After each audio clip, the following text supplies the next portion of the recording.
One, get seven cars for kids. Call 877 Cars for Kids to reach your friendly mind communication. Let's do some radio, boys and girls. Let's do some radio. How's everybody doing? Everybody's good here. I just played 18 holes of golf and finished in time. How cool is that? Surfside is only 100 calories. Anything specific you want in the monologue, this is why we log in before the show starts. Put it in there and I'll hit it. I'll hit it, man, and tee it up and I'll hit it. Yep. It's the combine, man. It's Mendoza. It's Mendoza. Let's do it.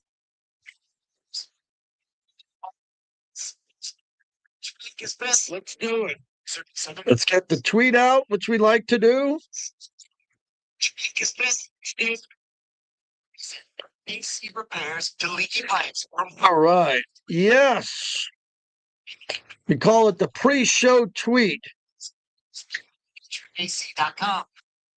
Business meetings just because. Greatest praise every. I went a little aggressive the last couple of days on the hockey and America and the flag. The State of the Union last night. Did Clay Baker watch the State of the Union, they're asking? I don't know. We don't talk politics, so we avoid that, but I'm sure we both did. It's the JT the Break Show. This is the Silver and Black. This is the Raiders. This is the historic franchise. This is no ordinary job. Your Silver and Black home to sound off for over 25 years. I don't care if I offend somebody. If it isn't right, I'm going to stop practice. We're going to do it the right way. And now, here's JT the Brick. Out of the gate, JT. Middle of the week, Wednesday, February 25th, all over the globe, live on YouTube. You can watch us. There should be about 5,000 people in here. God, Clay, I've been a pain in the ass the last week on both the shows, trying to get it going early, man. I've just been a pain in the ass trying to get this thing out of the gate. I open up every show saying out of the gate. That's like a horse race. You notice the horses, when they come out of the gate, they don't trot. They take off, and that's what I like to do. We take off here in the Must Listen monologue. We want to get you up here. We're brought to you by Modelo. Modelo. I'm wearing a Modelo shirt right now. The power of Modelo, proud partner of our show. The fighting spirit of Modelo. Wherever you go, anywhere in the world, they're drinking Modelo. Proud partner of our show as we get going.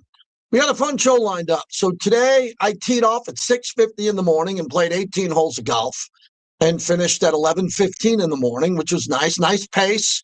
Went well. Played with my buddy Cleveland Frankie. I had a couple of blow-up holes, but hit it good. Felt good to get out there. Started off with a light sweater vest on, and then at the end, short sleeves.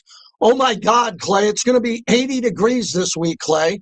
It's going to be 80 degrees as New York City is under snow, and there's more snow coming. How lucky are we to live in Las Vegas to have this weather? It's here. Hey, there's never any snow, no storms of that kind. There's no floods, like no earthquakes, no nothing. It's very, very tame. You know what we have that other people have? We don't have that's the best. We don't have slush. Yeah. We don't have dirty black slush, because when it snows back east, if they're actually going to come by and pay you to shovel, wink, wink, or come by and shovel, after a couple of days, the tires on the road and the snow gets black and brown, and then it stays on the side of the road. We have brand new roads here in Vegas. They're brand new. We have this freeway called the 215. It wraps around where I live. It's just beautiful. Everything's new. All the bridges are new. Oh, there's no potholes because we don't have snow in the winter. So there's no potholes. So everything's nice. So I wish every day, I'm going to start doing this, especially the off season, get up 1 or 2 days a week, play some golf, 18 holes, come in here, do the show, and then enjoy the rest of the day. I hope you're enjoying your day as we get going. We got a pretty big show lined up. So Bill Williamson, the longest tenured Raider insider, will join us at 12:45 Pacific. Rhett Lewis from NFL Network, who also does some side gigs with the Raiders, he'll join us live from the Combine at 1:30. Then at 1 o'clock, I'm excited we're going to have a rugby player here. The National Rugby League's in town, and they're putting on a big event at Allegiant Stadium, which I'll be out there. I played rugby all through college, and we're going to have a rugby player in studio roughly around 1 o'clock to talk about the culture of Australia, rugby, how tough of a sport it is. These are grown-ass men. No shoulder pads, no helmets. These guys rock. So we'll do that at 1 o'clock for a little bit, and then we'll hear from you. And it's not hard for me to build topics, but I want to try to talk about what you want to talk about. And I don't want to talk about the Raiders on days there's no Raider talk, even though I'm wearing a Raider hat, a Raider shirt, and I got 2 Raider banners behind me. But this year is different, as I told you. We have an active offseason, very active offseason with Mendoza, with Fernando Mendoza coming to the Raiders, Clint Kubiak, the new head coach, a whole bunch of other coaches coming in that we haven't met yet, and the fact that there's some Max Crosby news lurking. Some people like me don't think it's that big of a deal. Other people think it's the end of the world. You're probably somewhere in between. And that's what we're trying to figure out. I'll be with Max Friday night at the Commitment to Excellence Awards dinner. Max is getting honored, and I'll have some really good time with my wife and Max's wife, and we'll be talking and backstage, and I'll be presenting Max along with the steering committee with his 5th Commitment to Excellence Award. No one's ever done that in Raider history. So it's a pretty important night, and I hope Max enjoys the night because he always does.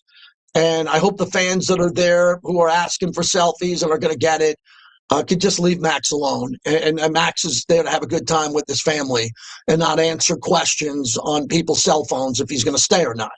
It's the off season. He's under contract, and Max is our best player. Quick reminder, Max is our best player.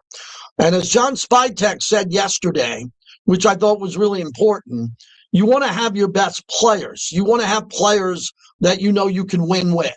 So you're not going to be better without Max Crosby. And if they end up having to move Max Crosby because they get an offer they can't refuse, or they end up moving Max Crosby eventually because Max doesn't want to be here, just doesn't want to be here, and they have to move him, which I hope is not the case, and I don't think it is, then you get picks. And I don't like picks because picks have never played in the NFL. And a lot of picks are busts, and they're not very good, and they're not Max Crosby. Remember, the Raiders got Max Crosby with a 4th-round pick. So you might say, well, we can do that again. No, you're not. You're not going to do that again. You're not going to get Max Crosby with the 3rd or 4th-round pick. You're hoping. And I don't like a world when it comes to sports where I'm very analytical. I look at numbers. I like to debate the numbers. I don't like hoping that some kid in college 2 years from now is going to come out of college as a junior and senior and replace Max Crosby. Those aren't very good odds in my favor. But, GMs love picks. Fans love picks. I like great players. And I've been telling you on these platforms for years. This show is about Pro Bowlers and championships, not practice squad players. We need better players in this organization. And John Spytek said that all day yesterday. We're in the business of having great players. Max is one of them. Brock Bowers is another. Right? I think Ashton Jeanty, you can say early, is a great player, not a good player. Look, if Ashton Jeanty played on Seattle, he might have had 2,000 yards rushing. Seriously. Or the Rams, he might have had 2,000 yards rushing. He played pretty good considering what he was dealing with. So with all that being said, this combine's about Mendoza, number 1. Everything's about Mendoza until the draft. Number 2 is Max. What's Max? What's the league saying about Max? Max has been on the record multiple times saying, I just want to play. I'm in the building getting healthy. I just want to play. I didn't tell anybody anything. He has his own podcast. He actually has 2. He has The Rush, his own podcast. And then he has the podcast Let's Go with Jim Gray, which is a pretty big one on Sirius XM. His own podcast and Jim Gray haven't been able to pull anything out saying he's leaving. So what are you worried about? You worried about who? Some of the housewife insiders saying that they think this because they want to get their clicks up? No, that's not relevant. But the problem I'm having now is people are keeping score. The term is keeping receipts. Everybody keeps receipts in life. Thank God I don't have a wife like that. Hey, any of you guys out there got a good friend that his wife is just a pain in the butt? Or if you're a gal listening, you got your husband or one of your girlfriends got a husband who's a total blank and he keeps receipts. That's what people do with me. They keep receipts. I think I get most of the stuff right all the time. I don't come in and say Pete Carroll's going to win 10 games. Never said it. Never said Geno Smith's going to go to the Pro Bowl. All I said is I want them to win, and I support them because I work for the team and we work on the station. That's it. But people keep receipts. So if I say Max Crosby's not going to get traded, someone's going to clip this. They're going to put it on a website, not give everybody's name out, and they're going to say JT the Brick was wrong on the day Max gets traded to, say, another team. I wasn't wrong. I don't believe he's getting traded. I believe he's going to stay. If I'm wrong, you know where to find me. But we know I'm not trading him, right? We know that I'm not in the room trading him. I want him to stay. So I would like people to judge me on my opinions of how good Max is and how important it is for him to stay. That's what you can hold me accountable to. If they move him, they're going to move him. If they're going to fire the coaches, they're going to fire the coaches. But for the first time in a long time, we have tremendous stability in the coaching department. There's no way in hell they can start moving coaches out again. After what we've just been through, no way. So Clint Kubiak's going to get plenty of time to fix this thing and turn it around on the field. He's going to need good players. That's on John Spytek. If John Spytek gets good players, I think that Clint Kubiak will coach them up and they'll be good.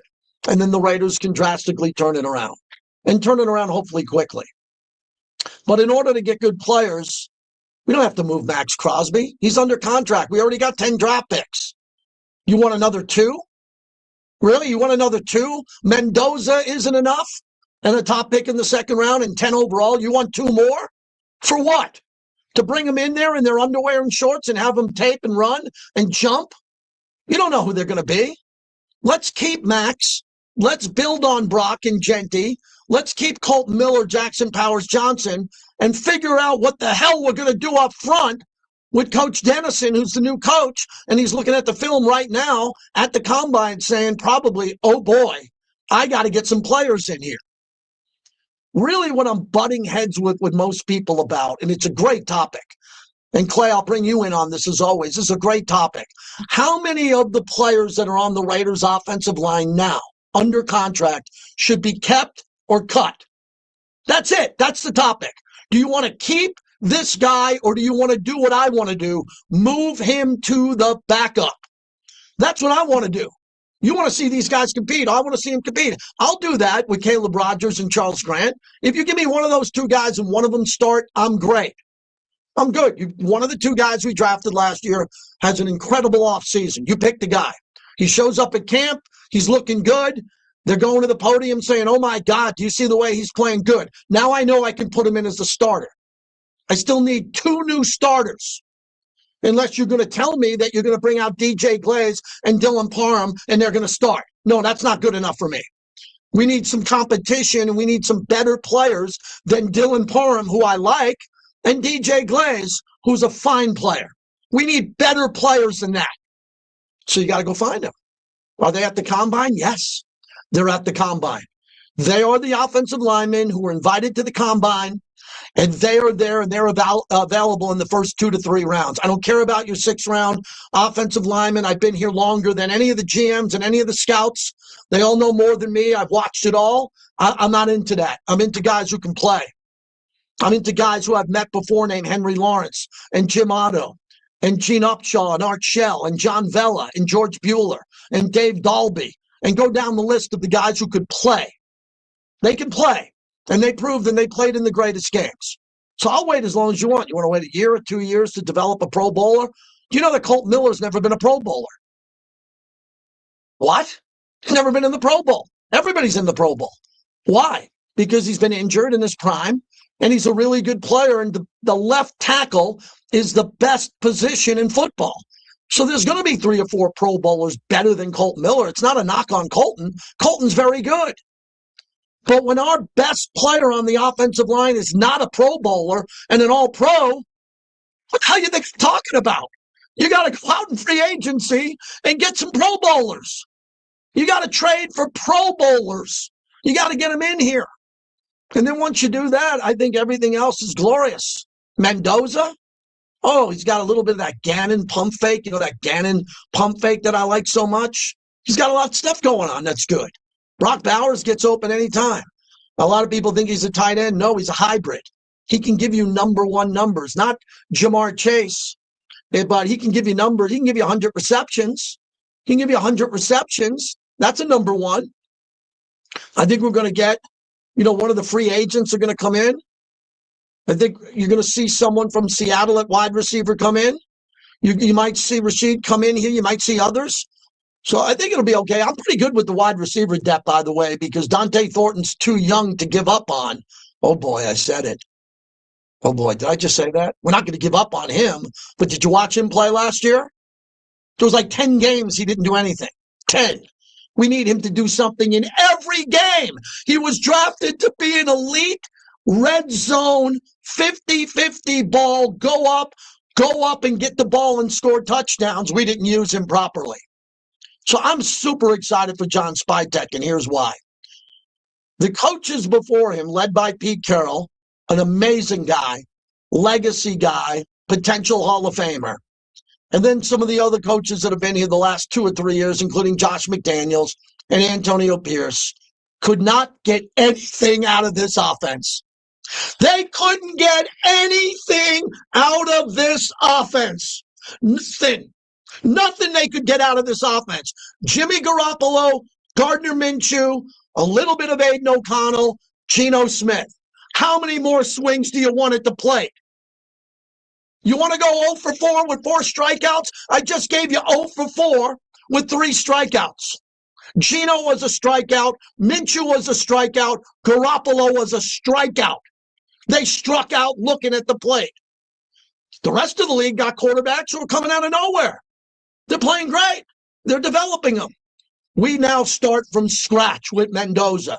We start from scratch with Kubiak, and we develop the quarterback. We develop the passion of the offense. We play more explosive. We open up the offense. We throw it more. We play faster. We play more physical. And the last but not least one, we bring in better players.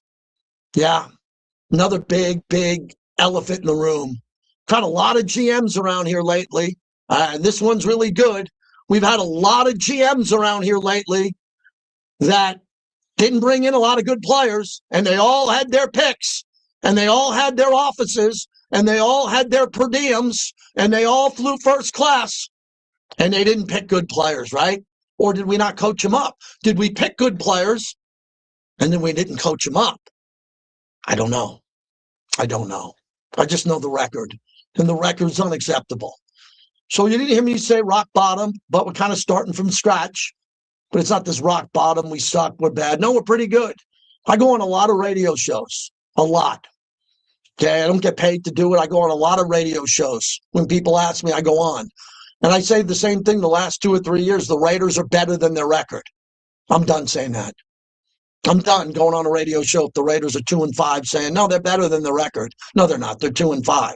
That stops now. That stops in 2026.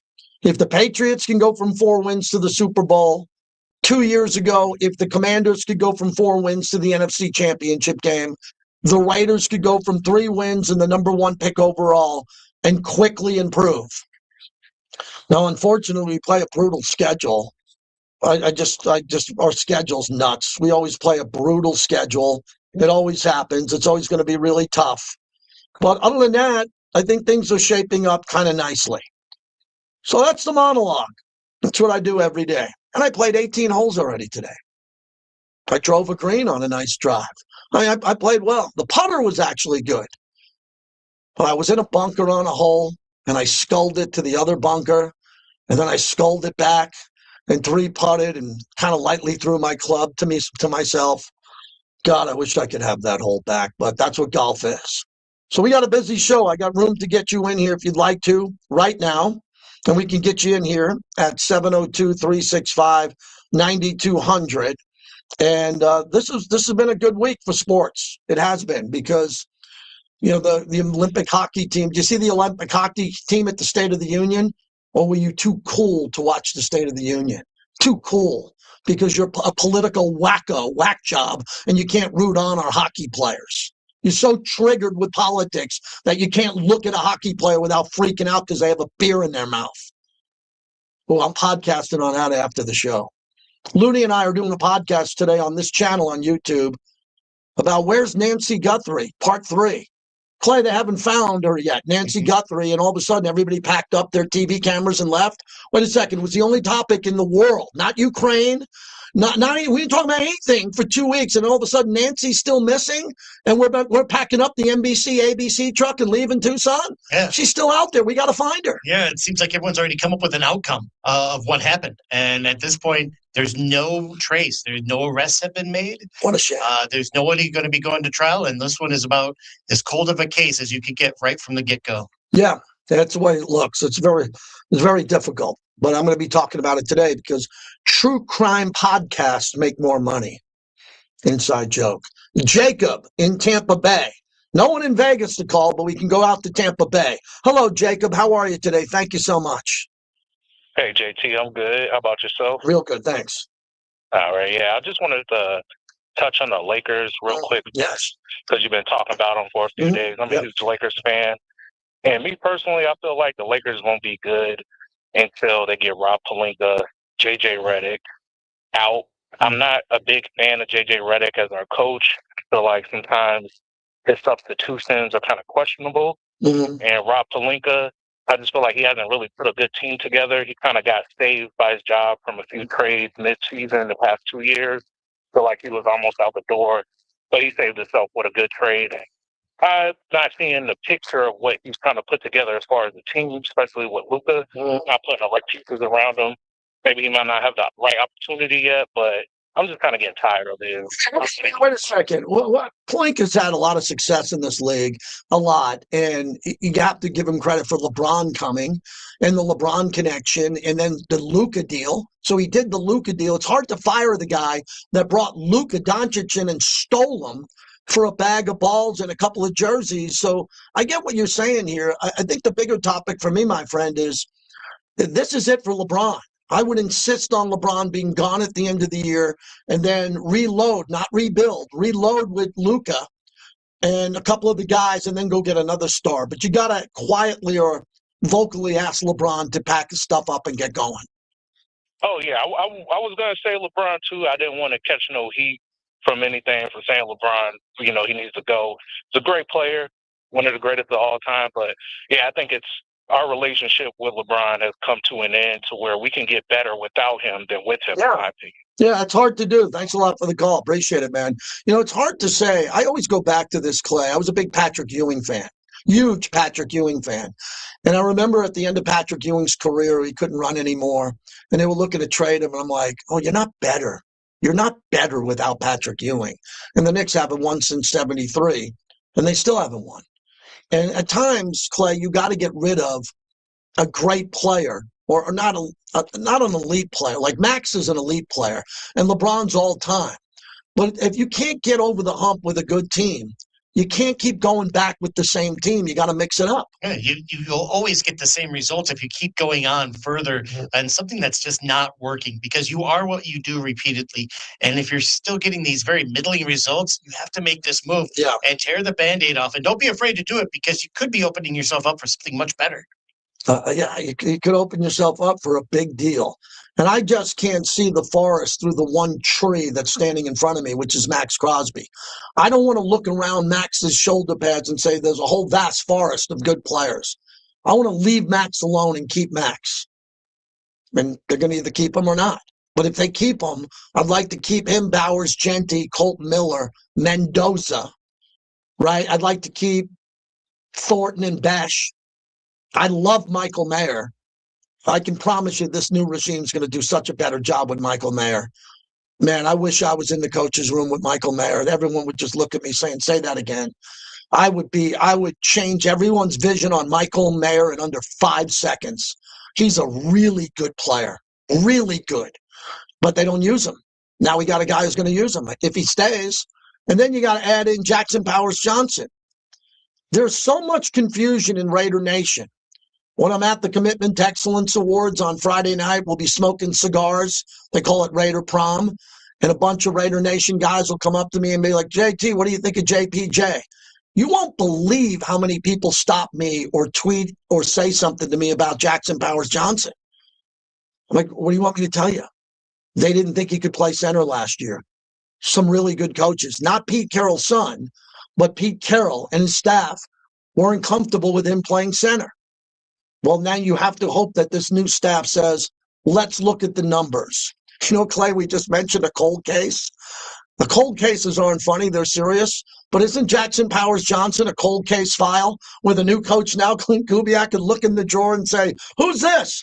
Oh, this is JPJ. This is a cold case file. Let me look at the tape and see if he's any good and treat him with a fresh start so he can go play some football. You'll know it's a cold case when they ask him to come in for dental records and his fingerprints just so they can match up to the guy they drafted in the second round so highly. Raiders are full of that with second rounders. Jack Besh, Jackson Powers Johnson, Michael Mayer.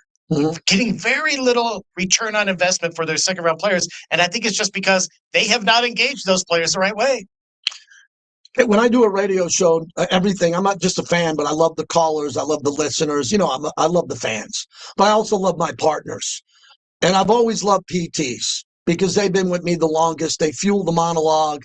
PTs, I always talk religiously about Golden, the Strat, Arizona Charlie's, everything they're doing at the Laughlin Event Center, which I go to. I actually go to concerts there. When people come into town, they ask me about PTs because I've been talking them up around the clock for my entire career.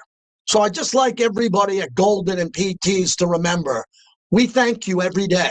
We thank you for this partnership with the 70-plus taverns, what you've done for us, what we believe we do for you. PTs fuels the monologue.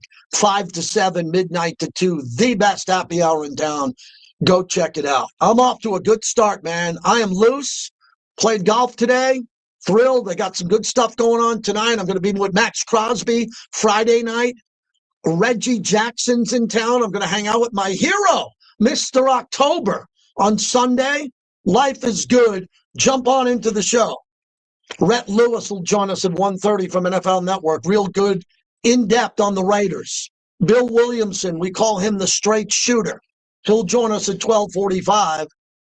And then they're going to tell me we got a rugby player coming in 20 minutes, and we're going to talk rugby, which is always fun to talk about because I know the game, and we'll have some fun on the flagship of the Silver and Black.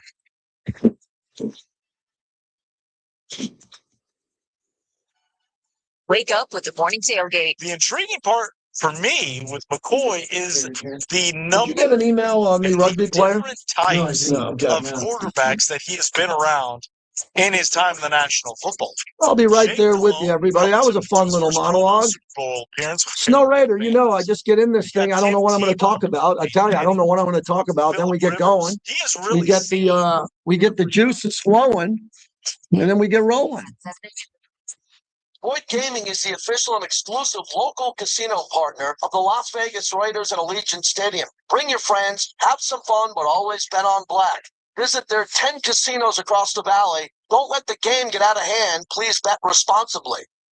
This is JT for the Black Hole, home of football's most notorious fans. If you're a diehard Raider fan, this is your home. Become a member today and receive 20% off online purchases, hotel discounts for home and away games. Yeah, so the golf story I was saying, raise your hand and say if you play golf. So I open up today, Rhodes Ranch, nice golf course in great shape. Our tee time was 6:54 a.m. I open up with a bogey. I had a par putt, missed it, tap in bogey. Go out to the second hole. I get a par. So I'm bogey par. I'm feeling great. I go to the third hole, par 4. Hit my first shot in the fairway, second shot into the green side bunker. All right, I'm in the bunker in 2. I'm okay. I'm good. I scull it out of the bunker. I hit it over the green. It hits the wall, a retaining wall of the house. And I thought it was going to come down the wall. My son's listening. Come down the wall and roll down to near the green. It stayed up on the wall. I had to climb the wall, putt from the top of a hill. I putt it all the way down, and it goes in the bunker. And then I chip out of the bunker and 2 putt for an 8. So I shot a 48 on the front and a 42 on the back. So I should have shot like a 45, 42. That would have been good. But man, it was just great to be out there doing it, man. It was a lot of fun. to your favorite events, the Legion Stadium.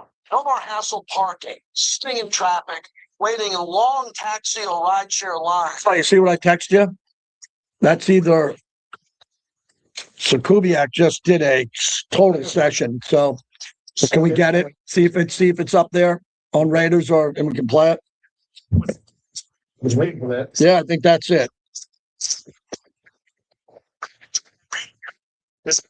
Meals, quick lunches, and everything in between. Or swing by for fast, easy takeout. All your favorites. Gyros, bowls, shawarmas, kebabs. Was that it, or did he do like a YouTube? Was he live? I don't know.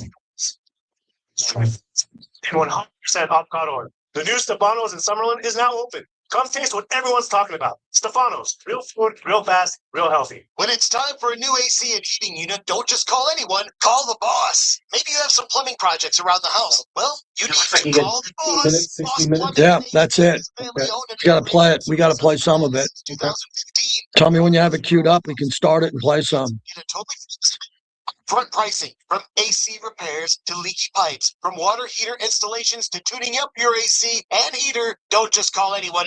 Call the boss. Boss Plumbing at HVAC.com. Gambler's bonus hits again. On January 23rd, Kathy hit 4 kings, clearing her Gambler's bonus 4-of-a-kind bingo card for over $7,000. Kathy hit big, and so can you with Gambler's bonus. It's why you play the game. When it comes Wait a minute, I'm looking up this rugby player we're going to have in studio.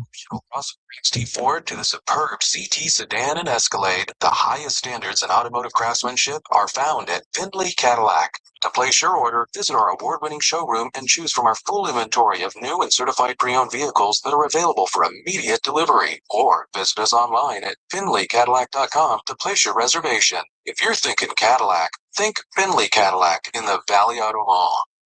You won't believe everything I just saw. I went to Disneyland, and it was the 70th celebration. First, I went to Mickey Mouse Clubhouse Live, and I danced with Goofy. At night, I saw this parade. Everything was glowing. Sorcerer Mickey was there, and Lightning McQueen. Oh, then I went to this giant water show with all the Inside Out characters. And I was like, whoa. And then my parents were like, oh. All right, we're good to go. Make memories that last a lifetime during the 70th celebration. So do you have this? Is this ready to go?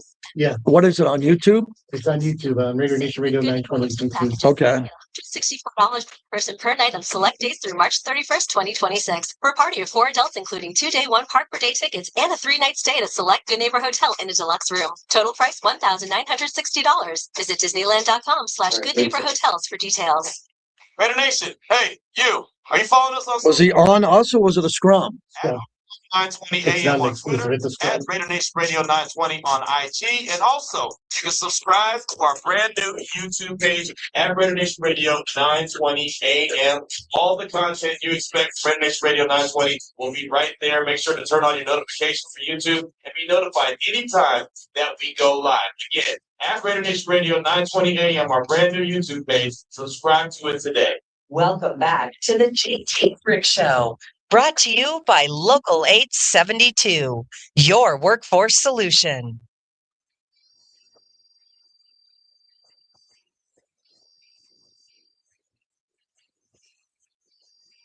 Middle of the field's open. Caleb Williams in an empty set with 1 on the play clock. Claps his hands, gets the ball back to throw.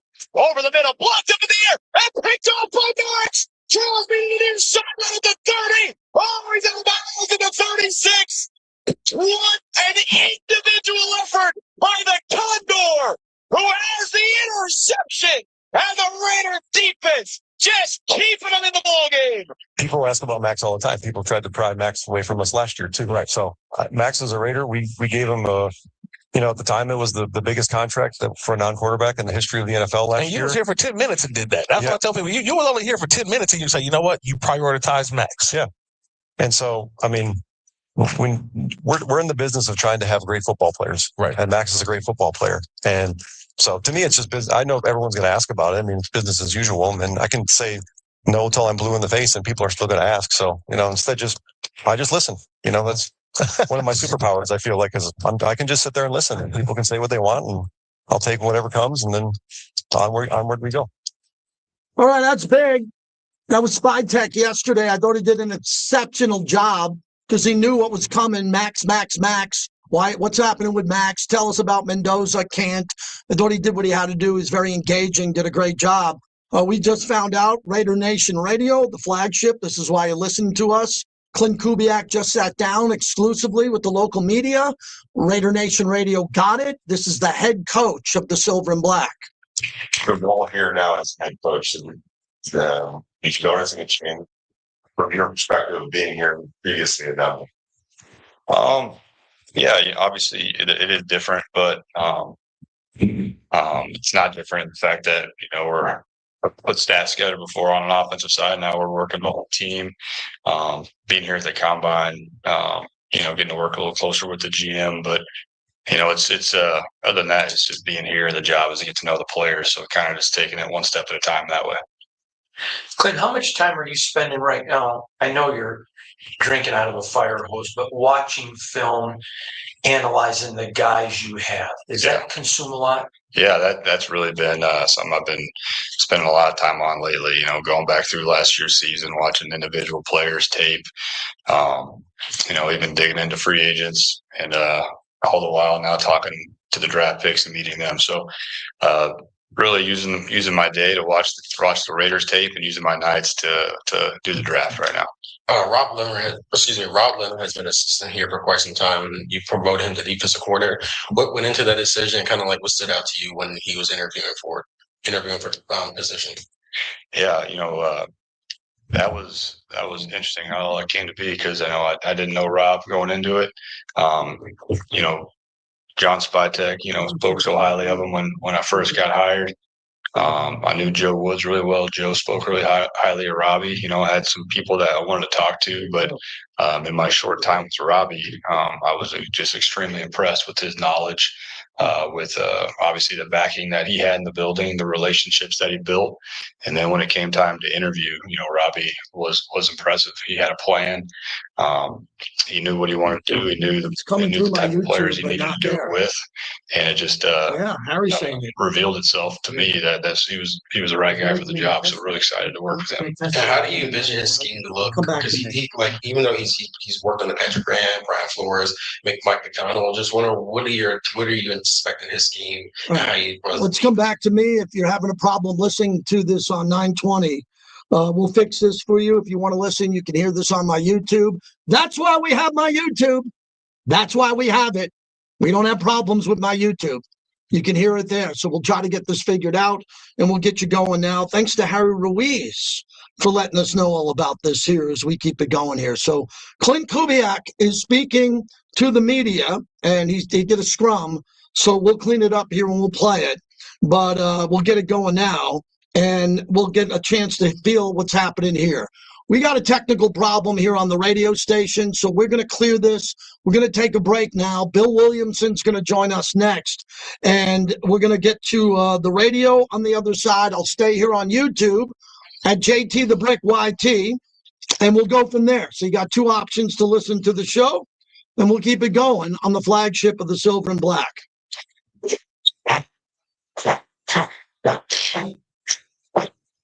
It's necessary roughness. He literally is going into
Plus, fill All right, we had a little bit of a technical problem, but it's all cleaned up. Sorry about that for everybody. So we're a little bit better. Responsibly. This is JT for Las Vegas's premier cigar lounge, La Casa Cigars and Lounge at Tivoli Village.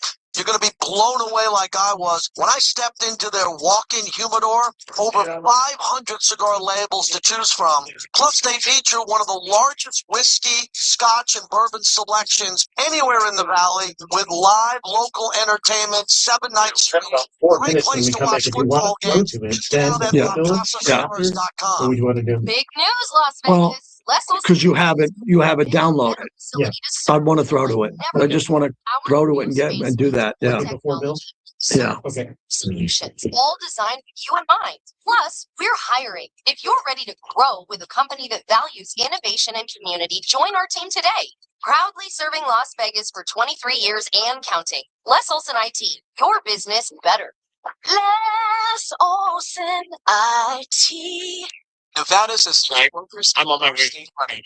Now, one Nevada credit union wants to help you own, so the state supports. Eligible home buyers can receive up to $20,000 in down payment assistance to use towards your down payment, closing costs, or eligible loan expenses. Whether you're a first-time buyer or looking for your next home, if you work in healthcare, education, law enforcement, or construction, this could be your key to home ownership. Don't wait. Visit onenevada.org today. Membership required. Loan subject to credit approval. Program eligibility terms apply. Equal housing lender.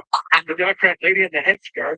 The Las Vegas Aviators look to defend their Pacific Coast League title as they head into another campaign. The Aviators will start off the season on Friday, March 27th, as they open up with a 9-game homestand. The 3, the Salt Lake Beans. And then they'll welcome the Oklahoma City Comets in for 6 games. So oil those gloves up and get ready for another exciting season of Aviators baseball right here on Raider Nation Radio 920. Yep, we're good to go. Thanks, everyone. Australia's biggest sport hits Vegas. Rugby League Las Vegas, May February 28th at Allegiant Stadium. 3 games, Aussie 5s, 1 epic ticket. Plug in your seat now at nrl.com/Vegas. Rugby League Las Vegas. Let's go. Welcome back to the JT the Brick Show. Yeah. Brought to you by the DeCasta Verde Law Group. If you get injured in an accident, call 702-222-9999. I think you want to have as much pressure, limit the amount of pressure you have on that guy from the start. Now, young quarterbacks, I'm not necessarily in favor of running him out there right away either. So, another quality player that can play quarterback position. If you have a young quarterback and obviously a great offensive line, a run game, all the things that can like limit his chances to really get killed, and a great defense too, because if he doesn't feel like he's got to go out there and score 35 points every week, I think that's helpful. All right, that's John Spytek. We figured it out from Indianapolis. Clay's got it now. Clint Kubiak will play a few minutes as he just met the media. He's 3-4 team. CS being able to play 4 down as well. I think Robbie can be very multiple with his fronts. You know, obviously coming from working with Mike, working in Miami with Flores, he's got a lot of really impressive influences. But he also has, he has his own identity as well. So, we're getting to work on that part of the puzzle right now. And talking personnel this time of year. But I'm really excited about really more of the person more than anything. I was wondering, have you ever had time to think about where you envision Geno Smith with the roster moving and your roster moving forward? How do you envision his future? So looking at all options right now. Watching Geno play last year, obviously very familiar with what he had done before. We're just kind of putting it all on the table right now, just trying to see every possible avenue we can go next year quarterback, and he's definitely one of those options we're considering. Have you had any conversations with him since you've been hired? Very briefly, built a relationship with him last year at this time. We have spoken a little bit. How much are you leaning on your scouting department right now? This is coming into such a brand new situation. How much have you felt like we need in terms of evaluating guys? Yeah. Very, very heavily. Those guys, they've already set the table. They've done all the work. They're catching me up, and they've been phenomenal. John's staff is really impressive. Brian Stark, the college staff, the pro staff, those guys are on it. So, been working really closely with them every day. Well, the way this process went out, you're going on, you're celebrating, you're starting to bring in the staff. Like, have you had time to appreciate reaching this level and getting this job and everything else with your family and all that? No. No, and but that's okay because it's a real blessing to get to jump right back into it. And I was talking to my wife the other day. I was just looking at a few pictures from the Super Bowl and just saying, man, did that really just happen?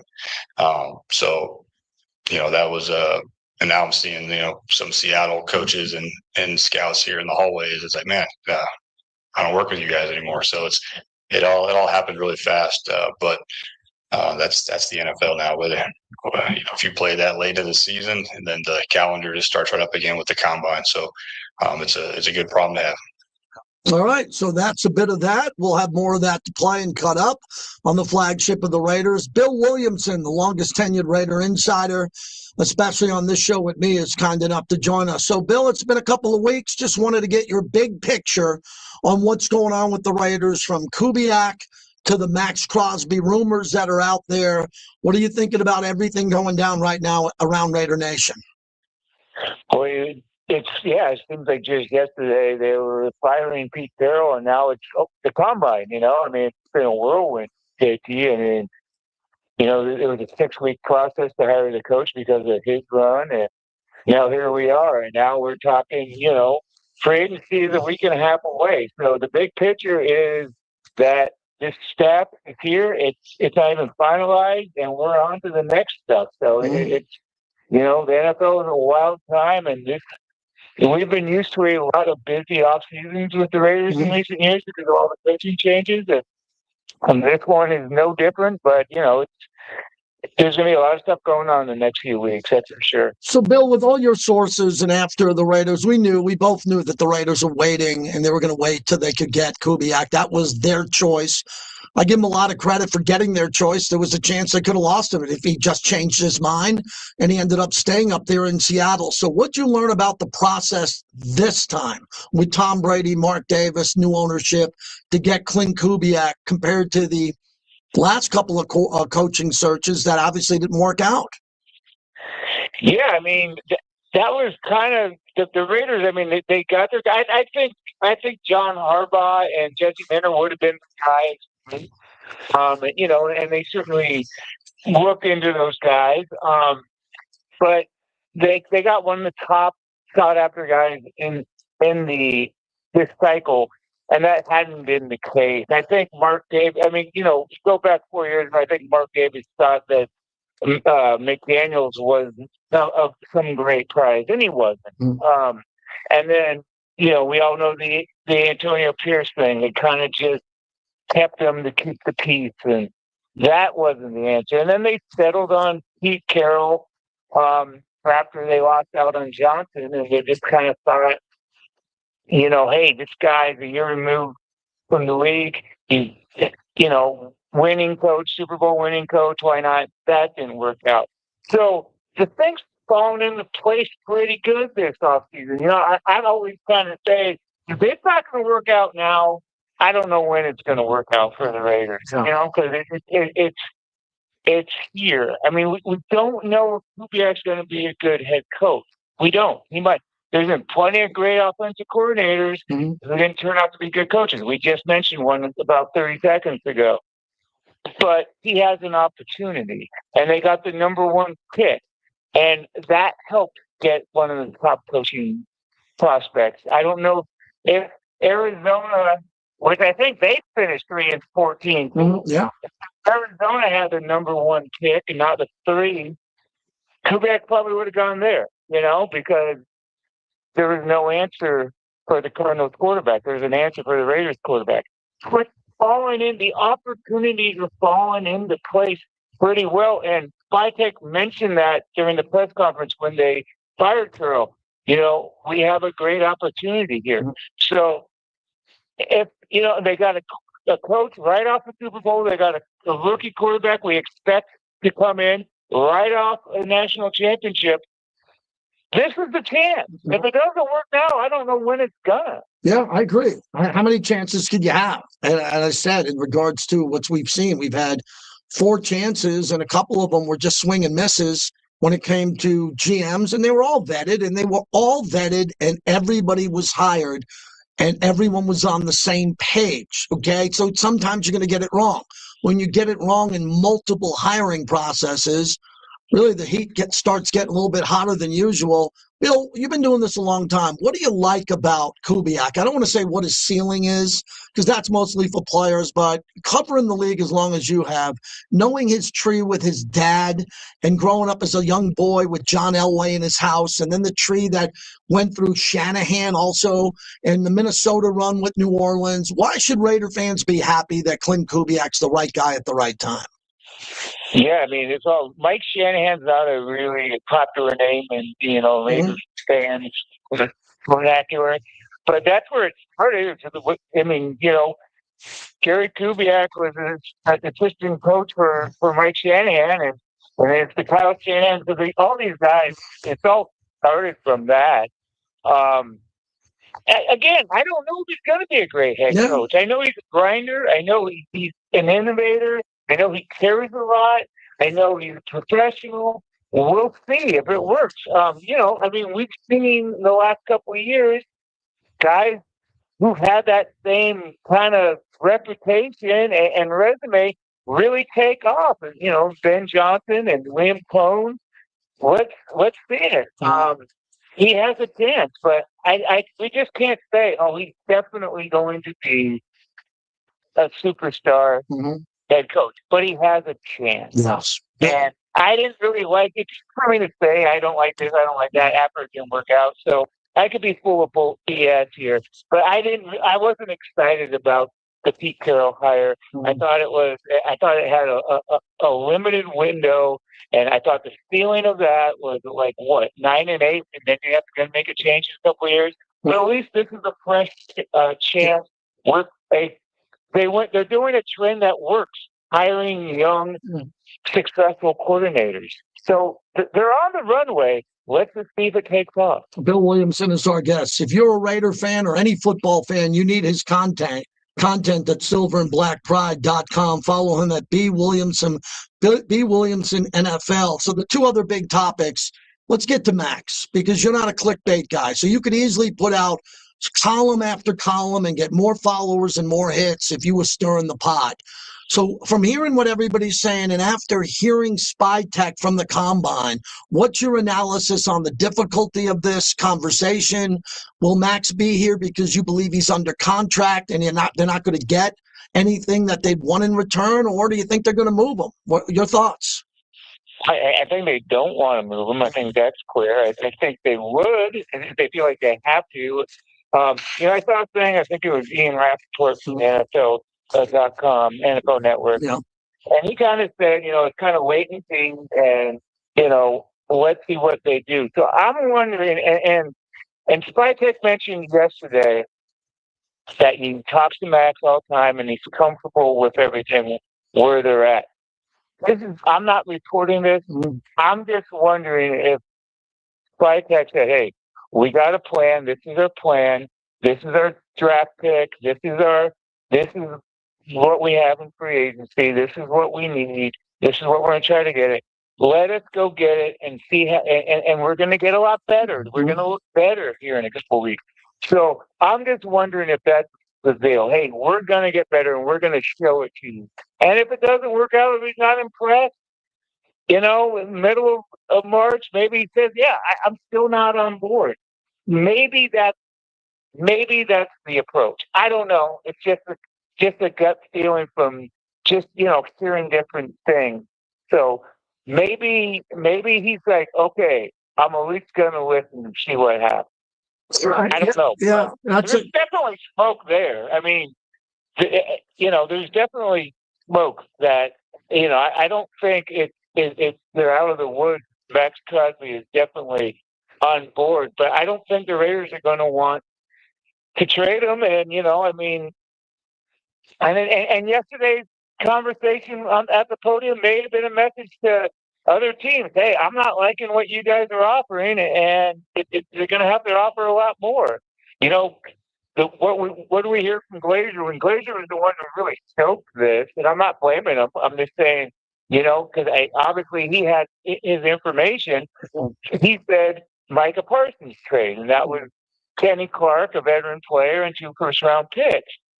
If they get that, that's a really good deal because Micah Parsons 26, Max Crosby is going to be 29, and you know, so that would be a lot for a 29-year-old. So I think that's very ambitious wants, but if they were to get it, I mean, you got to consider.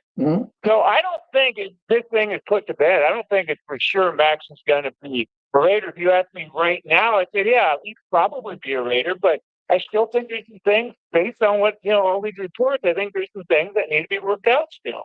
But the Raiders, you know, would rather keep him. Bill Williamson, last one. It's kind of easy to navigate Mendoza and the questions when you know you're taking him number 1. I mean, this ain't brain surgery. You know, if you had the 3rd pick and you wanted to move up to 1, that's a little bit more difficult. What do you expect, Bill Williamson, in the next couple of weeks, adding up to the end of April, with all this Mendoza coverage? Is it going to be rose petals, beautiful, everyone's in love with the pick, or will there be some assassin sitting out in the woods ready to take shots at the Raiders and the kid because they just want to get the clicks up? How's this going to play out? Oh, yeah. I mean, there's already some, right? I mean, you know, you see the different comparisons, you know. It would be interesting if he was in the, like, part of that 24 class. Where would he fall into that? You know, where would he have fallen with Cam Ward last year? I mean, this year is really unique because he's it. There's no competition, so there's really no. April is going to be long for a lot of people because there's not going to be a lot of, you know how some of these talking heads will say something just to get, you know, be a contrarian. That's not the opportunity. So it's going to be Mendoza unless they trade that pick, unless they say, you know, I just don't know if he's the guy, but I'd be surprised if that's the case. So I love this Mendoza thing like I love the Kubiak. He has an opportunity. He's looked good. Let's see if he can do it. Let's see if these guys can do it together. I mean, I fully expect him to be the pick, and yeah, but there's no intrigue. I mean, I was looking at a list of like the top draft picks this morning. I'm like, why am I even doing that? You know, we know what's going to happen. So there's really no intrigue, but who cares about intrigue if it's the right 2 guys? Sounds good, Bill. I really appreciate it. We're going to count on you because you're going to really dive into the draft like I know you're going to do, and you're really going to look at what the Raiders have to offer and what's going to happen next. So thanks a lot for joining us. We really appreciate it. Bill Williamson, everybody. Thanks, Bill. We'll talk to you next week. Hey, JT. All right. He's really good. Bill Williamson. Coming up next, this former rugby player is going to talk to a real rugby player on the global level. Wait for this. We have a global rugby player who plays on the highest level of the world at NRL. Max King is in studio. You know I love rugby. We'll get into that next on the flagship of the Raiders, Raider Nation Radio. Hey, guys. How are you? It's necessary roughness. Trey Wingo for Strike Facts only on YouTube. Good to meet you. Are you making the rounds around town? We are. We've been so busy. You've been doing some TV, some radio, everything? Bit of everything. What's it been like? It's been great. Good. Yeah. Good for you. Good for you. When did you guys get into town? Thursday. Okay. Yeah. Wow, so boys got to experience with Vegas.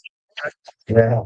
Well, you know what? It's funny. I want to get into this because I'm sure you've watched the U.S. hockey team. So they win, and they're in a nightclub every night, and the whole world is opened up for them. And when you guys come to Vegas, It's got to be amazing because everyone wants to roll out the red carpet. Is this you've been here before, right? On the other ones? Or this is your first one? Oh, wow. Wow. Okay. Bring your friends, have some fun, but always bet on black. Visit their 10 casinos across the valley. Don't let the game. Oh, what is that process like when they're picking the teams? I mean, does it have to do with record or? Yeah, I think the teams have to put together like a pitch Right. of what they can do and why they should be the ones next to be sent over. They're obviously got to be able to financially, Yeah. visualize it. Absolutely. Yeah. So I think we put a pitch together for this year. I don't think the CEO was ready the first 2 years. Sure. Where are they stay? You guys staying at Virgin? Resorts. Oh, Resorts World, which is great. Yeah. There's a lot going on at Resorts World. Oh, yeah. They got a great cigar bar. They're called 8 Cigar Lounge, which is a lot of fun. Yeah. That's a lot of fun. And their nightclub is really good. But have you been in there? Yeah. Yeah, it's a good time to be in Vegas this time of year because we just got the weather. Yeah. And the weather changed really quick. So what do you, I know the sport, so I can get into that, but what are we going to promote this Ozfest too? Yeah, there's a whole bunch of events they sent me an email on. So, so for context, Ozfest is a trading show. Oh, sure. It's an opportunity for like local Aussie businesses. Oh, I think sure. Tyson Frizzell's wife. She's Oh, got okay. Yes. clothing brand. I brands think and she's got a pop-up thing. Oh, okay. Yeah. So Yeah, cool. that's what the Ozfest is. Yeah, right. And where do you live in Australia? In Sydney. In Sydney, great. So I had the best when I was in 1994, long before you were here with us. I went backpacking with 5 of my buddies and we backpacked the Gold Coast. We started off in Sydney, went to the Whitsunday Islands, went to Cairns, scuba dived the Great Barrier Reef, went to a place called Fraser Island, which was magical, magical, and then ended up on New Year's Eve in Surfer's Paradise. Wow, that's like kind of like a mini Vegas. Right, right. Beach. Yeah. Great. And what else can you tell me about you that I could prop you up with? I know your position and everything, but he's a forward, like a prop. One of the bigger guys on the field. And you come from a rugby family. Yeah, that's right. right. Your dad and your grandfather. That's right. Yes, wow, that's great. That's great. And he's been a Bulldog for how many years? I think this is my fifth. Yeah. Fifth year. So. And he was at the club when the club was kind of struggling, and now the club's flying. So we were finished in the top 4 last year. Oh, fantastic. Yeah. We're ready to go. Yep, we're ready to go. Do you follow the NFL? I do, very heavy. Who's your team? Raiders now. Got it. We're like a lot of we actually have a fantasy we have a Bulldogs fantasy competition at training. So like all us boys get into it a lot. Yeah. Just get you right up on that. Yep. Raider Nation unite! I found a new Raider fan, an epic rugby player who's in town with NRL, and he's a Bulldog. And he's here for this global, amazing rugby tournament. And he's based over at Resorts World. And we're thrilled to welcome Max King in studio. How are you, Max? I'm very good. Thank you for having me. Yeah, I'm a Crown Raiders fan as well. So how's this? Well, Raider Nation is just we're the flagship of the Raiders, who have won 3 Super Bowls, an iconic franchise. So before we get to rugby and what you're doing here in town, why the Raiders? Well, I'm on the Mendoza bandwagon, so I'm trying to get my jersey in. They're not selling them at the minute, so we got to draft them first. But why not jump on the bandwagon? You live in Sydney, Australia. You're one of the great rugby players in the world, and you're familiar with the Raiders. You know Mendoza's coming. You probably heard of Max Crosby and some of the players there. That's great that you have a crossover with our biggest sport in our country. Yeah, I was just saying before we have like a fantasy competition in our club at the Bulldogs. So a lot of us guys, we love it. Obviously the Genties and the Max Crosbys and things like that. So we're well aware of it all, which made it even more special getting to tour the Raiders facilities and things like that. So I feel like a little kid again. I'm excited about this. I knew they were sending me a player. I read your bio coming in, and now to make this connection is something I'll never forget. You come from a rugby family. Your father, your grandfather, did you just feel like when you were born, you were destined to be a rugby player? That's right. Yeah. So I'm actually the fourth generation to play at the highest level. So it's called NRL, National Rugby League, which is obviously, the highest level. So I'm the fourth generation. My father played, my grandfather, my great grandfather. So it was sort of in the blood. Didn't really have much of a choice growing up. I was playing rugby. So, and yeah, it was sort of great having that, I guess, the wisdom. You see it a lot in professional sports, if someone plays, professional NFL or whatever it is, that their kids always seem to kick on and be somebody. And yeah, it just happened to be with me as well. So it's pretty special. Did you feel like there was pressure as a young boy that you had to play? You might have had other sports you were interested in, if it was cricket or other sports. Did you feel like you couldn't let your family down? You had to follow this journey? I think my family were pretty intentional on you do what you want to do, which was cool. But no, it was more so from me. The fire sort of burned within me of I want to sort of make it, and it's led me to here, being in Vegas. So it's worked out pretty good. Max King joins us. So when you were a young boy and now you're 13, 14 years old, you talked about your family and your history. When did you feel like you had an opportunity? What was that big moment as a young man that you said, I got what it takes to eventually play professionally?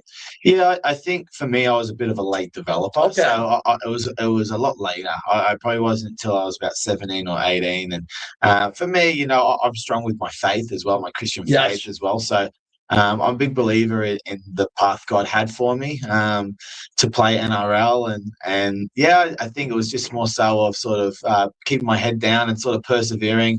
Obviously, when you're a bit of a late developer, there's a bit of perseverance there. A lot of setbacks and a lot of not really making the local rep sides, and it's sort of a different route to what most people that sort of kicked on and made it too. But yeah, obviously it was sort of wrapped around with a lot of perseverance. And yeah, like I said, it came up at the end, and here I am in Vegas. So I'm living the high life now. Our audience would love to know how you became a Bulldog. So in rugby, traditionally in NRL, do you bounce around a lot to other teams? Is there free agency? Do you go from one team to another, or do you want to stay with a team in your region for most of your life? How does that work? Yeah, it's pretty similar. I mean, I'm pretty across the system here, but it's a lot different.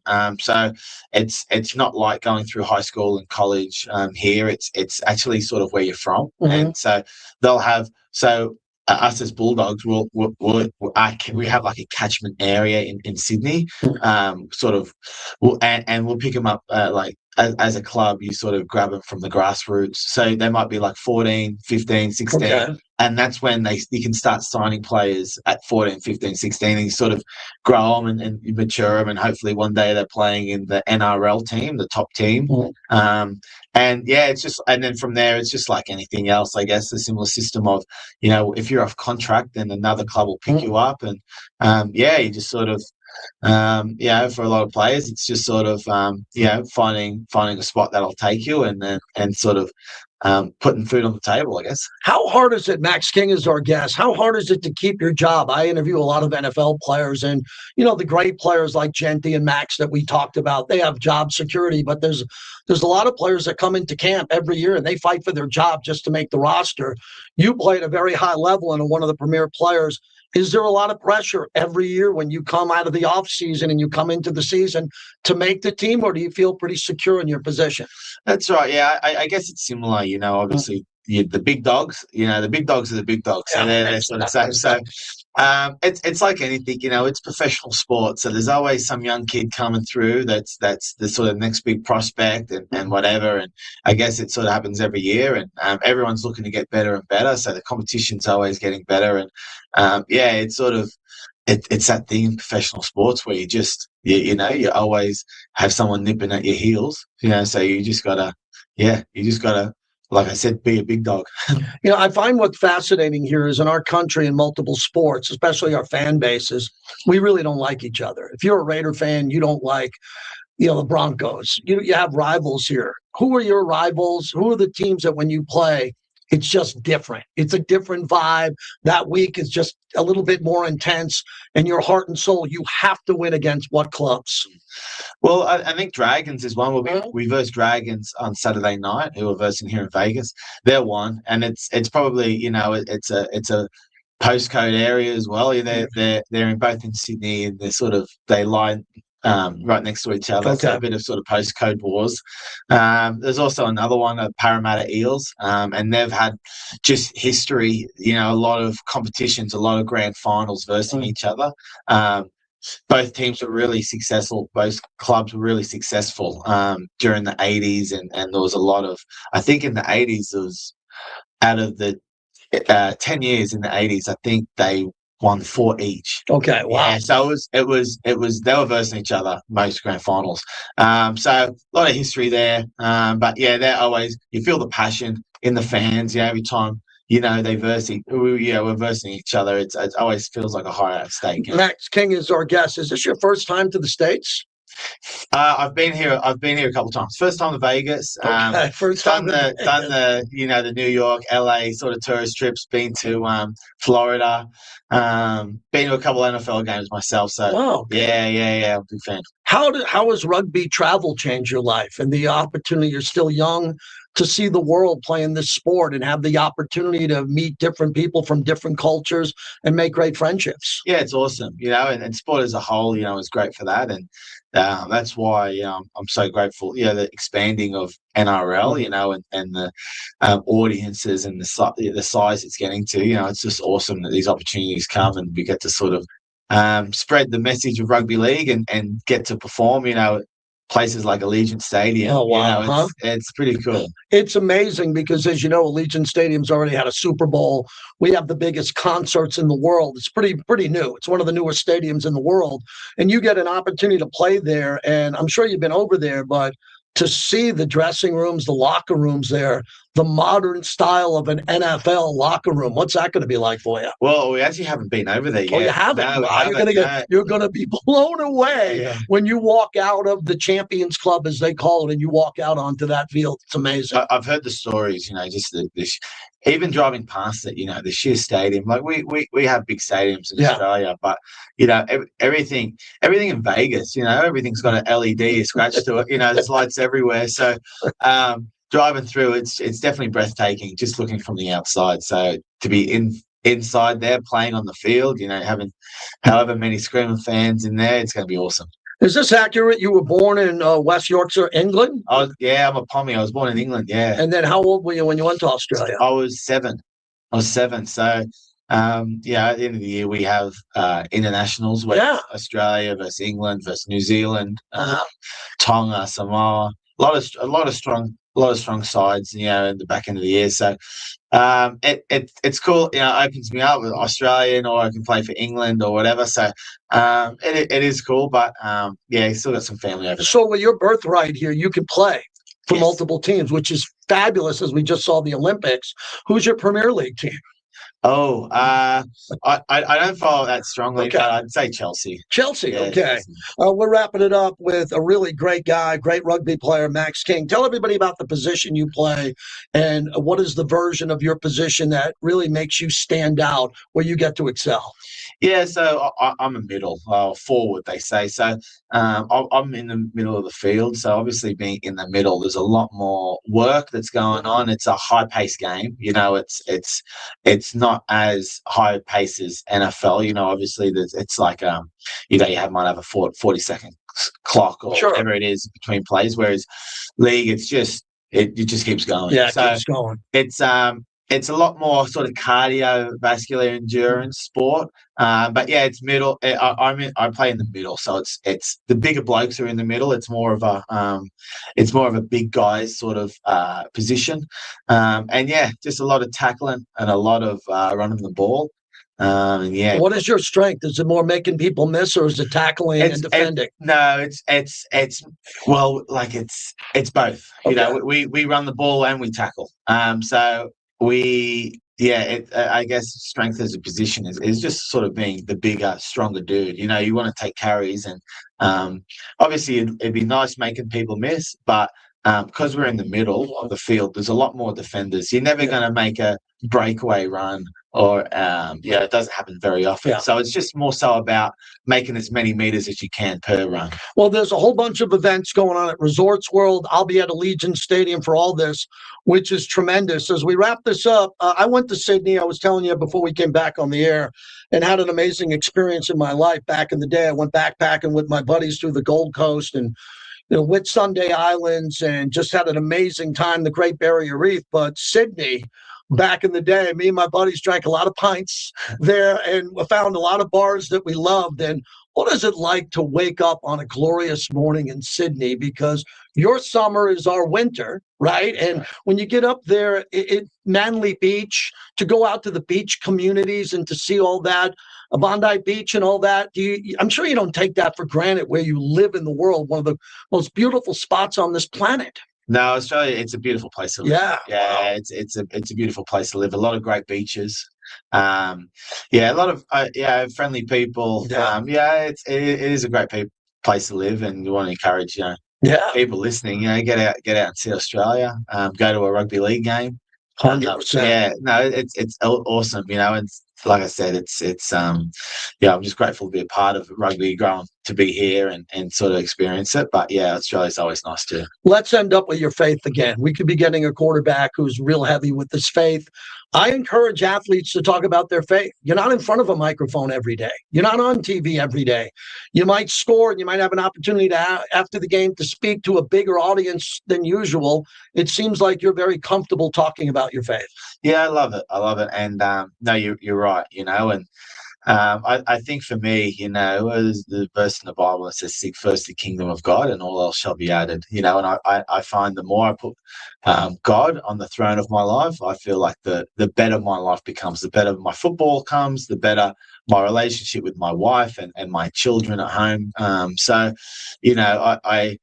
I getting to come to to Las Vegas and all these amazing opportunities and things like that, I just sit back and thank God and just sort of appreciate the sort of road that I'm on, and like I said, I give back to the Lord, and nice. Good things come from that. Tell me about your wife and kids. Yeah, so my wife, we actually met at church, actually. Okay. So we've been together for, I think 4 years now. We've got 2 kids. So my eldest is just under 2, and we had that's my son, and then we just had a daughter. She's 2 months old. So my poor wife back at home, she didn't get the invite to come to Las Vegas, unfortunately. She was it's just a bit too flat out with the kids and that. She's back home in Australia, struggling, single mum at the minute. She's a bit of a single mum, so she's struggling, but she's holding down for me. The technology's good, the FaceTime and everything. FaceTime, and that helps. So that helps for probably half an hour a day, and then the other 23 and a half hours a day, she's sort of soloing it. But she's holding down the fort, so she's doing a good job.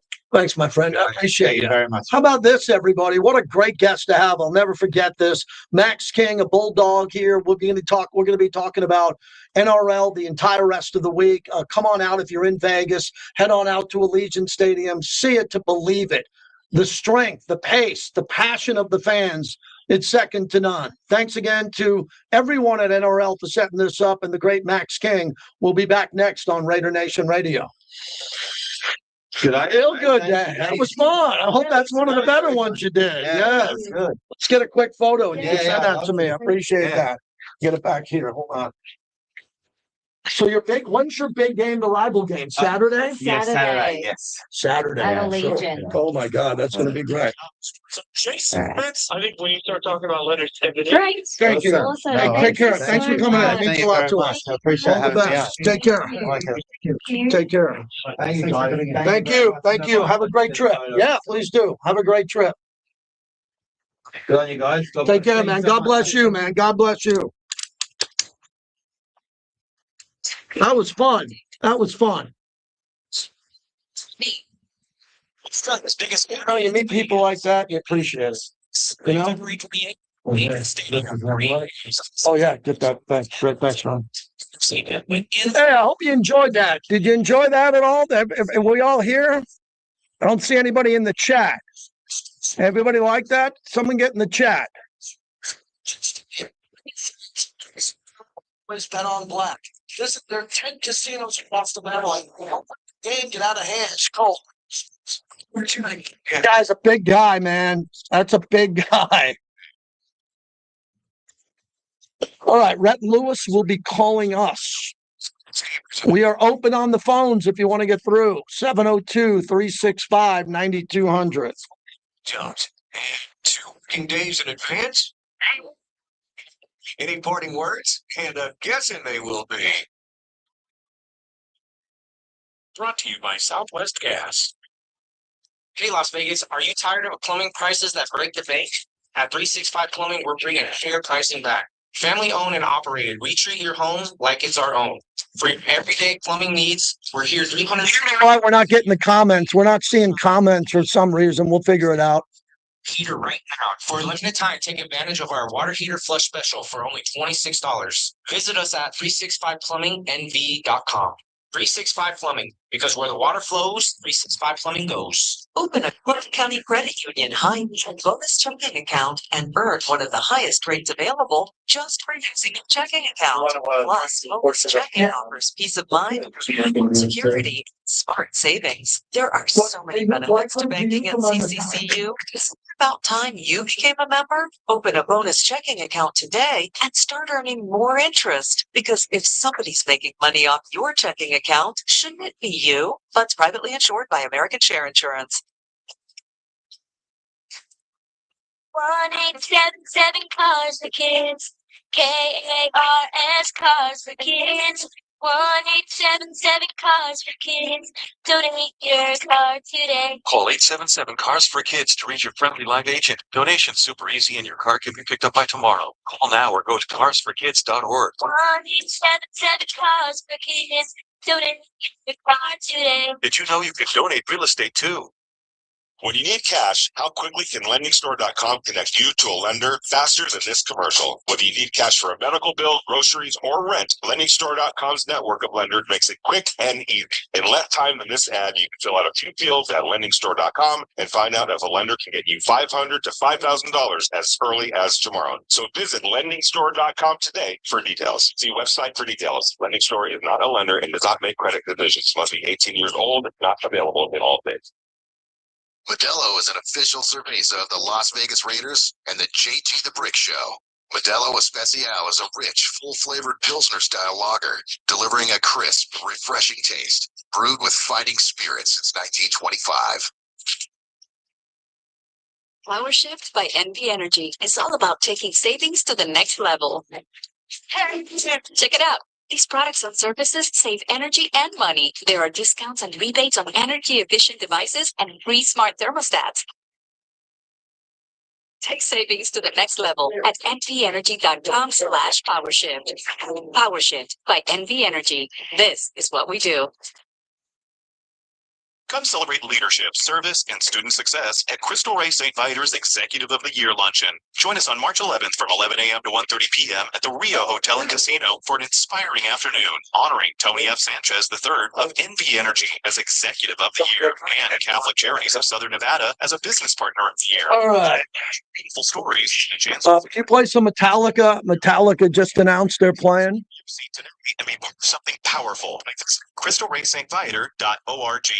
Rick here with Stefano's Peak and Mediterranean Grill. Summerlin, it's official. Stefano's is now open on Lake Mead in Buffalo. Come enjoy our beautiful dining room designed for family meals, quick lunches, and everything in between. Or swing by for fast, easy takeout with all your family. I don't know what's going on with the comments. We're getting some tech support issues today.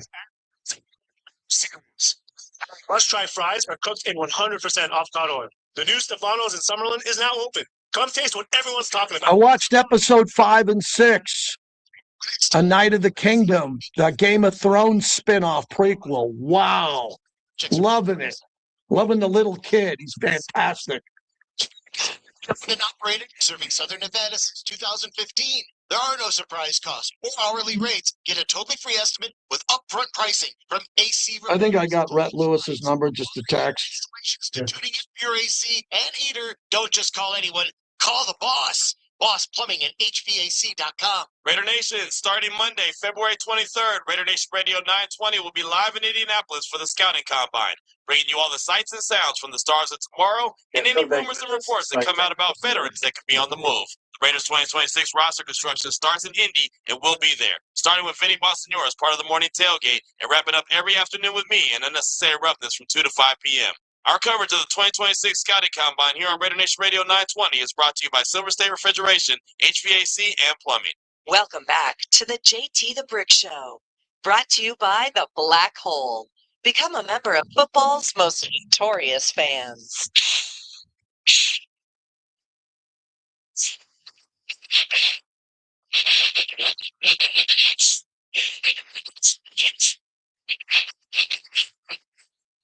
Yeah, that's a great question. I think it's very important. You know, if you can find the right guys that play that position and you can put those strategically into different position rooms. And so not that those guys need to mentor those guys, but just if they can watch a true pro prepare how they go about their routine throughout the week, how they take care of their bodies, how they prepare in the off season. I think it's really valuable, you know, and the onus isn't on the vet. It's just to mentor those guys. It's just on to do the right thing. And I've been around guys in Tampa for years that did it the right way. And that's why some of our young players were able to play so fast and so well, because they were around the right guys. They saw the right way to do things. And when they got a chance to get on the field, they were ready. That's John Spytek speaking to the media yesterday, speaking to Paul Gutierrez, speaking to Raiders.com. Everybody's everywhere. JT back with you. Thanks to Max King, who just joined us from Rugby League. He came on in from NRL. A fantastic guy, prop and a lock for the Canterbury Bankstown Bulldogs of the National Rugby League. So, man, I got a big weekend lined up. Friday night, Commitment to Excellence Awards featuring Max Crosby. Saturday, I'm going to rugby at Allegiant Stadium. And Sunday, I'm going to an evening with Reggie Jackson, my hero. Reggie Jackson's in town with his golf tournament. And I'm going to be with Marcus Allen and a couple of Raiders over at his event Sunday night. So it's going to be a nice 3-day weekend. Got to do a 4-hour show on Sunday for Sirius XM. We'll knock that out, and I'm looking forward to it. Supposed to be 80 degrees. Again, that's nuts if you're listening to us anywhere else around the country. 80 degrees we're going to get up to here, which is fun. And the breaking news today, it was just announced that Metallica is playing Sphere. It is 100% confirmed. Everybody should be fired up about this. So if you're a fan of Metallica, get ready. This is going to be a monster. It was just announced. Metallica will be playing. So we're excited about that. That's another big topic to get into here because we talk music. We talk about a lot of events here. And look, man, there's a lot of good things that are coming up in this town. But when we have guys like that, Max King, who come in to Vegas for the first time, before we started the interview and afterwards, we were talking about how excited he is to be here and how great it is for him to be here. And he seems like he's really jacked up about it. So when we have visitors in town, I just wanted to say this here really quickly before we get to our next guest, because Rhett Lewis will be calling in. So I teed off this morning, 6:54 over at Rhodes Ranch. Haven't played there in a while. Course is in great shape. Thanks to Las Vegas golfer who hooked us up with the tee time. And we went out and we played. The sun rose, Dawn Patrol. It was just gorgeous. And we're playing with two guys from Coeur d'Alene, Idaho. Young guys. Guys are like 26, 27 years old. And I'm playing with my buddy Frank. And these guys are in town for a chiropractor convention. And we're talking to them. They're staying over at Harrah's. And we're like, yeah, Harrah's is great. Center Strip, right across the street of Caesars. Because one of the guys haven't been here in a while.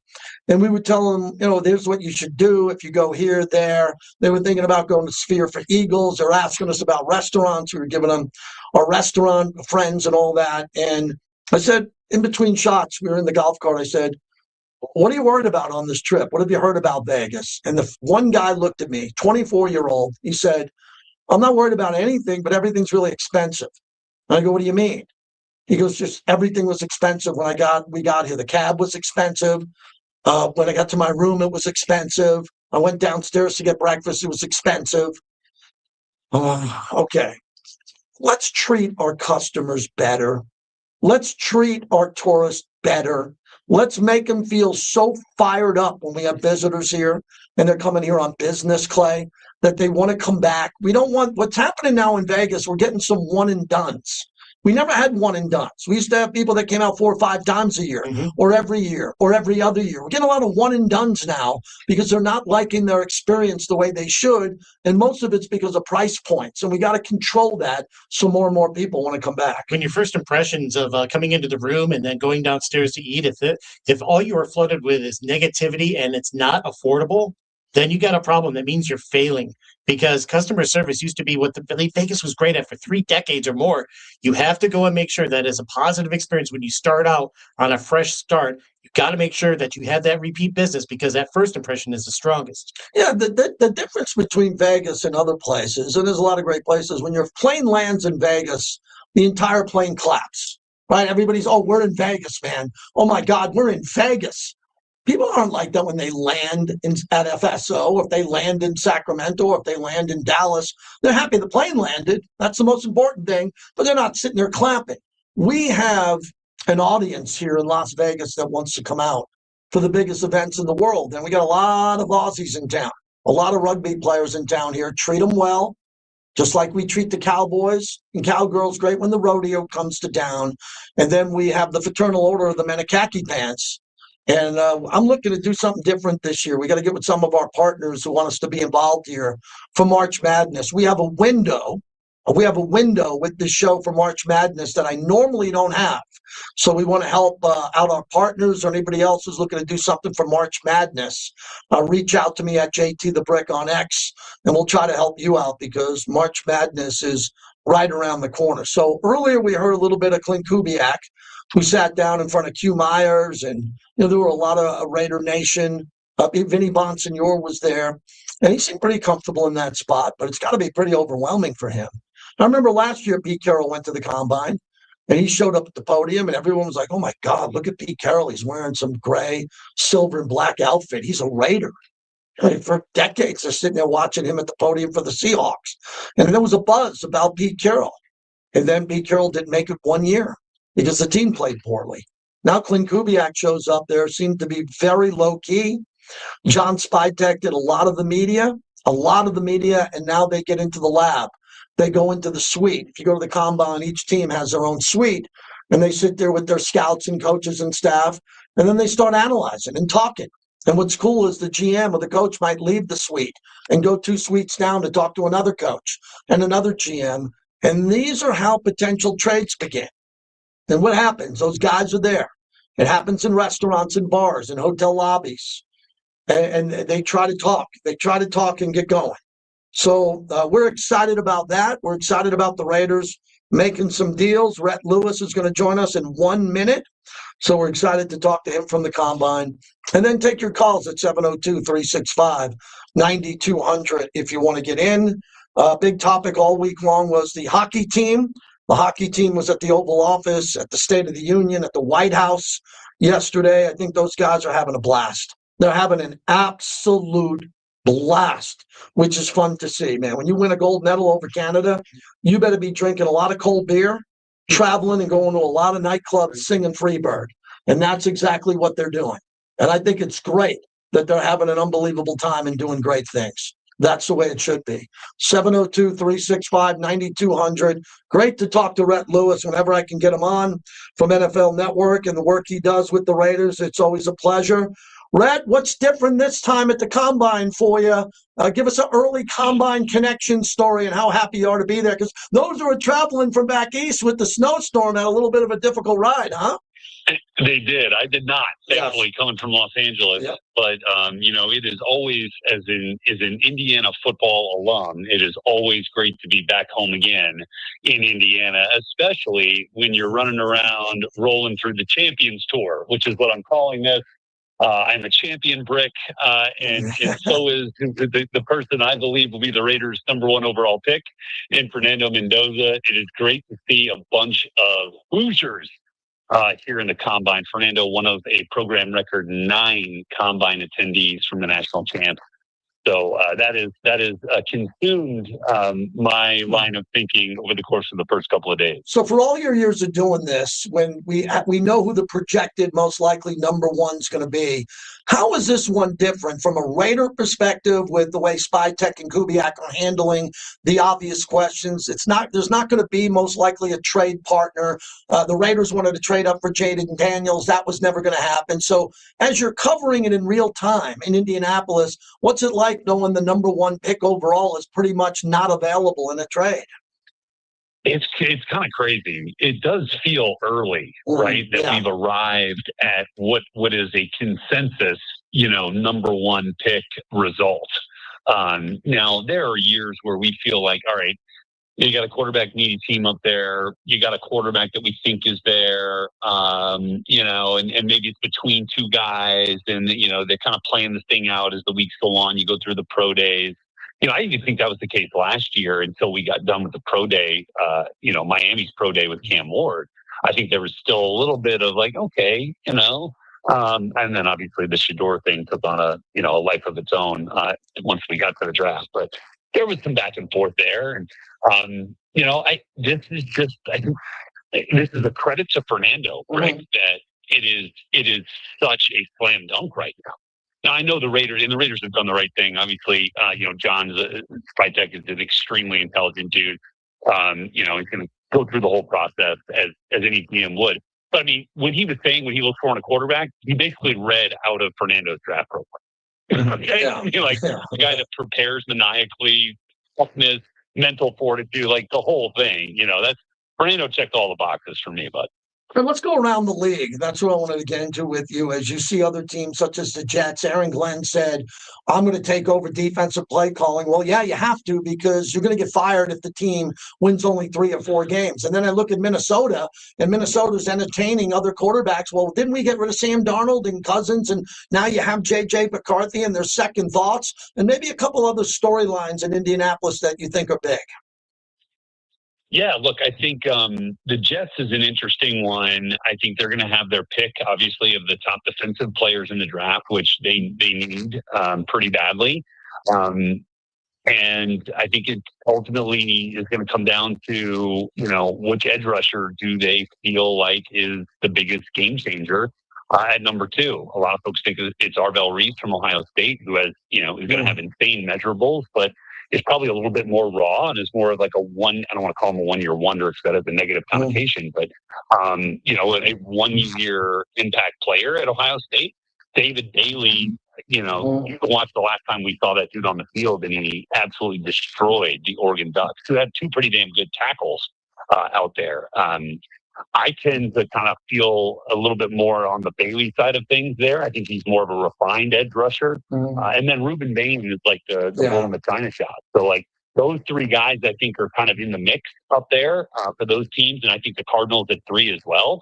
I think the wild card here is like who falls in love with, no pun intended, Jeremiah Love. And feels confident in the value of the running back in the top 5. I think that's a possibility there.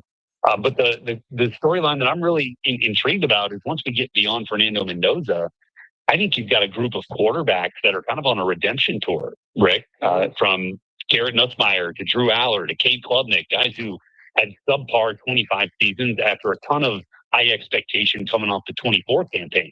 I think they've got a lot to prove in this combine. And I also think a guy like Luke Altmaier from Illinois could end up being like last year's Tyler Shucks, who really blew the combine up.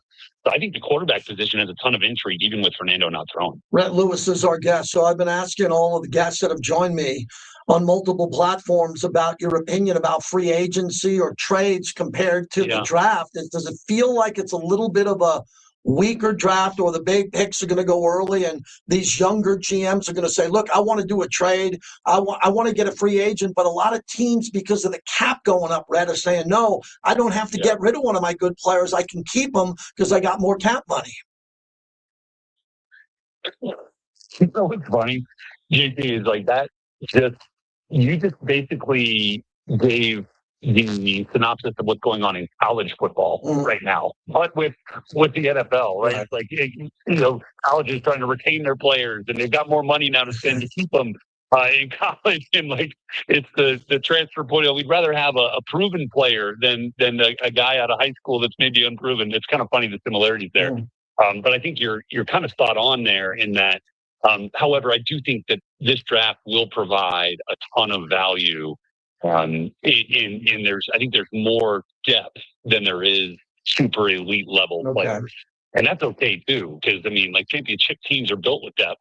And obviously, it's great to have game changers like Max Crosby and Brock Bowers, but you got to build your team, with guys that that are on that next level also. So I think you're going to find good edge rushers deep in this draft. I think you're going to find really good receivers, that go kind of deep into this draft into day 2 and 3.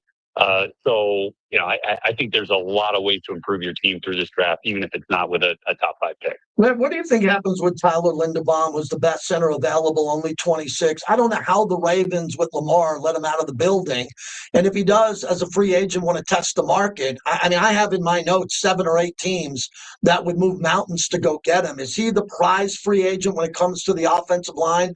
And even more so than quarterbacks this year, because there aren't many out there.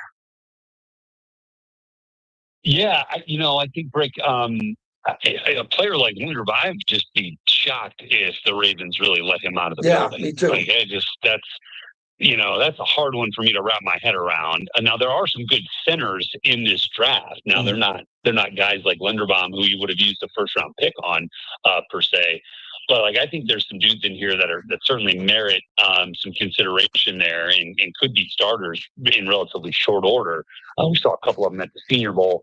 I think Linderbaum's way up there in terms of potential free agent ranks. But then, I think you end up, if it's not a marquee left tackle, you're going to spend so much money in free agency, and I think that's the job of these GMs is to say, okay, what's the disparity if we're spending all that money in free agency, or are we getting a little bit less of a player at a much more reasonable cost by taking a center, in the 2nd or 3rd round of the draft that we think can ultimately be in every player. That's the tricky part for GMs, I think, as you navigate free agency in the draft. Rhett Lewis, last one. It's kind of concerning to me, being around the league now 30 years, that so many coaches got let go. 10 coaches in the carousel. And the fact that all the assistant coaches, I can't keep track of them. You know them probably better than me. And then you're looking at run game coordinators, pass game coordinators. And then you start multiplying all these coaches. And then you get to their wives and kids and moving around the country after a year or 2 years. You saw the turnover with the Raiders and the Pete Carroll staff. Now look at what's going to happen with a lot of these other teams, Arizona, teams that are making changes.